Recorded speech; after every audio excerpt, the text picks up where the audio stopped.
Kasi pangarap ko talaga po siya.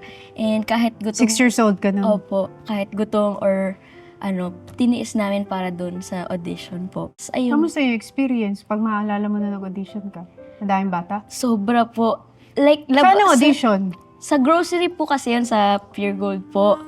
Tapos, ang dami-daming pila. Like, buong araw nandun po kami, nag-aantay. Hindi ka umiyak, hindi ka na-bore, hindi ka tinamad. Kasi gusto ko po, meron pa akong maliit na bag po noon. Kasi pangarap ko talaga po siya. And kahit 6 gutom... years old ka na. Opo. Kahit gutom or tiniis namin para doon sa audition po. Ano naalala mo dun sa audition na yun? Ang ginawa ko po kasi noon, nag-super bass po ako eh. Kasi, Nicki Minaj. Boom, yes! boom, boom, boom. Nagkembot-kembot lang po. Kasi naka-tube po ako nun, tsaka miniskirt. Eto Ganda. na yung mga bagets na pinag-tube and miniskirt. Ikaw yun, yung mga Ako po 6-year-old. yun. Naka-shades pa ako. Y2K po ang fantasy ko nun.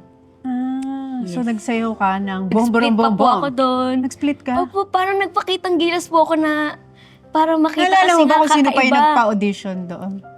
Si Tita Ruby po ata. At saka yung isang staff po namin, si Kuya Rod. Kailan mo nalaman na tanggap ka? Hindi pa po yun. Pagpunta po namin doon, mag-audition pa ulit sa Itbulaga. Like, Sa Broadway? Opo, Broadway pa. So mas malayo. Hindi mo pa sure kung matatanggap ka na. Tapos, yun po. Tinawagan kayo para mag-audition naman sa Broadway. Yes. So paano yun?